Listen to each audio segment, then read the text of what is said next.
asociación Paz y Esperanza.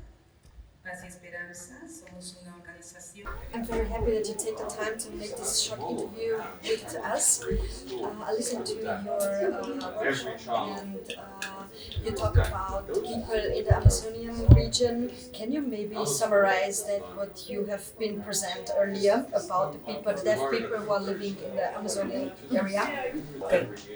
Como había dicho en la presentación, Paz y Esperanza inicia el 2012. So, as I said in the presentation, in 2012 the project started identifying different families in the rural communities from the Amazonian region in Peru. These are mainly families with deaf children or deaf families as well that come from a migrant background or from indigenous backgrounds and rural communities as well. Sí, hemos encontrado dentro. We have also found children and identified children in bigger cities, but usually deaf children in Peru are hidden in the houses because they don't actually have the access to the Peruvian Sign Language teaching, and mainstream schools do not have the opportunities for them to actually learn formal education. And those children who were actually able to go to formal schools, mainstream schools, have actually had to drop out of schools because they have faced bullying situations, both from children and even teachers, as well as discrimination and physical abuse. I learned French and Russian. So they need and what they try to achieve for the first phase of the program was to actually strengthen the community and creating a deaf community in these areas. So that's why they try to start the teaching of the Peruvian Sign Language, so they can actually create a deaf culture through the creation of language as well. Ahora tenemos jóvenes empoderados. In this way, we have actually reached to children and young people who are now empowered and that have created this community, and they don't have to feel ashamed of being deaf or be hidden in their houses without access to mainstream schools or school in general. Ven a nuestro programa. They see our program as a huge opportunity to find each other, to create a community, and to also have a way of communicating with their families, because the families also learn the Peruvian Sign Language as well, and to communicate with each other, avoiding discriminating situations with teachers and peers. Y ahora estamos en esto, pero ahora surge una necesidad.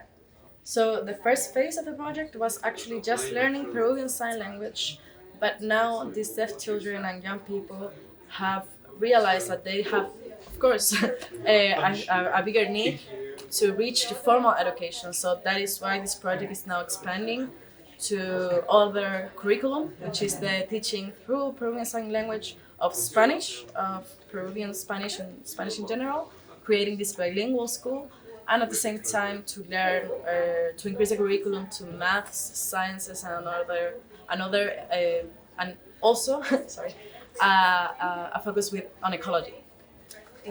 Por poner un ejemplo, cuando nosotros enseñamos matemáticas o historia. So an example that she's giving is that when now they learn maths or history in their schools, these children realize what they actually were missing in schools. They say like, oh, these are what the teachers were teaching in the mainstream in the school that I was going to, and I didn't understand. So now they're very happy to actually be able to learn what they weren't able to understand in mainstream schools. Solo aclarar que en las escuelas inclusivas que llamamos en Perú, and she just wants to clarify that in inclusive educations, as they call them in Peru, they don't actually have interpreters, and teachers do not actually know Peruvian Sign Language. So it's not actually an inclusive education system. They admit deaf children, but they don't actually have the means to translate and communicate with the deaf children. Y lo que estamos haciendo ahora es incidir en el Estado. So for this reason, the Charles Michel de l'Épée program is not actually recognized public school in the system, and this right now they're actually fighting to create a public policy, and so the regional and the national state recognizes the Charles Michel Épée system as a national system and as an official school in the country. Y para eso necesitamos cambiar las políticas And educativas. for that, they have to change public policy in the country. So, the next question would be, where you have this idea to start teaching sign language in these rural areas or to find these deaf individuals, and who was the person who teach them into the sign language? Es por eso que PAS hace este programa. So the program starts because Paz de Esperanza worked previously with people with other disabilities as well. It's an institution that works with many disabilities, and they started having families from these communities, like 4 or 5 families, that actually reached out to the association or to the organization because they had deaf children and they couldn't communicate with them, and these children weren't scolarized as well. So that's when they started doing this assessment of needs and getting this idea of, okay, we have to try and identify what other families are having the same problem. Y para eso traen a personas de Lima. So the first thing they did after identifying these families was to bring from Lima, the capital of the country. They brought a psychologist, an interpreter, and a sign teacher a sign language teacher as well, so they could start this project on a small basis and then start to expand. Por un año. For 1 year, it was the first pilot. Y en ese año también se fortalece modelos lingüísticos de la región. Personas sordas, empoderadas para que transmitan el idioma. Okay, so the first, also during this year, they also had the aim to empower these first people that were actually learning the language to be able to teach the Peruvian Sign Language to their peers in their respective communities.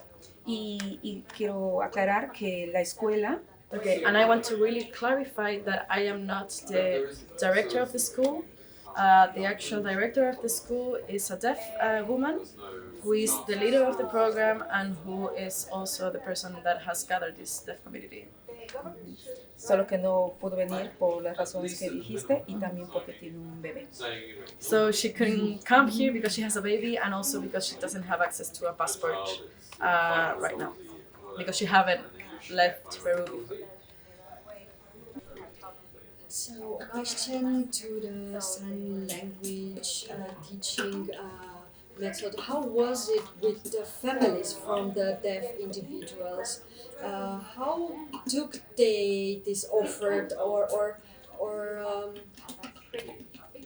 were the families involved and interested to learn also sign language because they have a deaf children? Sí, el proceso con las familias fue primero de aceptación. She says that the first part of the family's situation is that the acceptance and the adaptation process that they have from having a deaf child in a context in which deafness is not normalized, but that they actually do work with families for the teaching of sign language to the families, and also to form families to be able to interpret through sign language to their own children different contents as well. One last question, maybe.